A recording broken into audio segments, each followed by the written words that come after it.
Voilà cette vidéo pour vous parler aujourd'hui d'un problème d'œil, un problème oculaire qui est souvent assez handicapant, gênant, sont les sécheresses oculaires.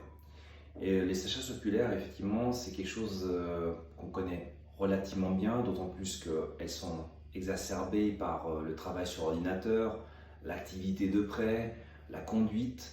Tous ces facteurs augmentent ces phénomènes de dessèchement en raison de la fixation, de la concentration qu'on a quand on est attentif sur quelque chose de spécifique. Typiquement, face à un ordinateur, on oublie de cligner. Il faut savoir qu'on passe environ 15 battements de paupières à la minute à environ plus que 7. Donc du coup, l'évaporation va se faire beaucoup plus rapidement et l'œil va se retrouver finalement mal lubrifié et desséché. À ça peuvent s'accompagner d'autres problèmes comme des problèmes métaboliques, hormonaux, qui vont encore accentuer ce phénomène-là.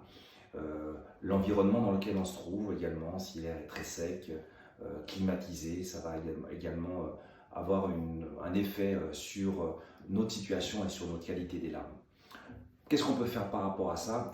Alors, on peut essayer effectivement de contrer un tout petit peu ces gènes en utilisant des traitements qui sont des gouttes, mais qui sont des gouttes spécifiques. Et là, j'insiste là-dessus parce qu'effectivement, on aurait tendance à dire oui, je vais à la pharmacie chercher des collyres et ça va bien se passer. Alors détrompez-vous, il ne suffit pas de prendre un simple collyre pour régler ce problème. Il faut souvent utiliser un collyre bien spécifique. Et là, c'est important qu'on puisse le définir et ça exige une analyse bien précise de notre qualité des larmes, de notre statut lacrymal. Et ça se fait à l'aide de différents appareils. On va observer justement la structure de ces larmes, comment ces larmes se combinent l'une entre elles et comment finalement elles protègent notre œil puisqu'elles servent avant tout à protéger notre cornée des agressions extérieures. Et à partir de là, nous, on va pouvoir apporter différentes stratégies, que ce soit à l'aide de gouttes, effectivement, mais ça peut être également des systèmes de spray oculaire. On a des bons résultats également avec des sprays à base de liposome qui vont également restructurer le film lacrymal.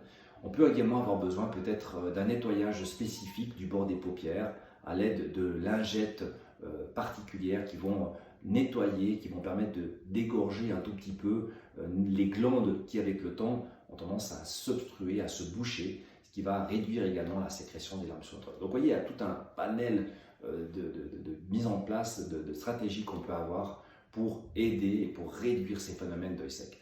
Donc si vous voulez en savoir un petit peu plus, n'hésitez pas à nous contacter pour une analyse de votre statut lacrymal.